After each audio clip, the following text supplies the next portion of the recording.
Walang takas sa mga pulis kahit pa lumangoy sa ilog ng Marikina ang suspect na pinaghahanap dahil sa iba't ibang kaso. Narito ang eksklusibo kong pagtutok. Sige, tayo! Opo, sir. Iwanan ka sa amin, ha? Opo, sir. Mga makalamahan. Tayo. Nilangoy ng lalaking ito ang Marikina River. Mayos ka lang. Pero pagdating sa kabilang dako, nabalahaw siya sa tambak ng mga water lily at dito na siya naabutan ng mga humakabol ng mga pulis. Napansin niya nga itong operatiba at kanya itong nilangoy yung kahabaan ng Ilog Pasig mula dito sa West Bank papunta sa East Bank.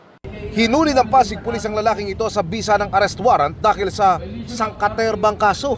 Nakasampa rito sa aming impilan ng mga kasong robbery, illegal possession of drugs and carnapping.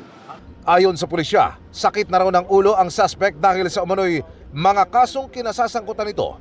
Kaya nang makita ang suspect sa boundary ng Pasig at Cainta, inulan na raw ng sumbong ang Pasig Police. Ang ating mamamayan ay nagbigay sila ng information sa amin at matagal na rin namin itong hinahanap dahil sa mga kanyang kaso na kinasasangkutan. Ayaw ng suspect na magbigay ng komento. Para sa GMA Integrated News, Emil Sumangil, nakatutok, 24 oras.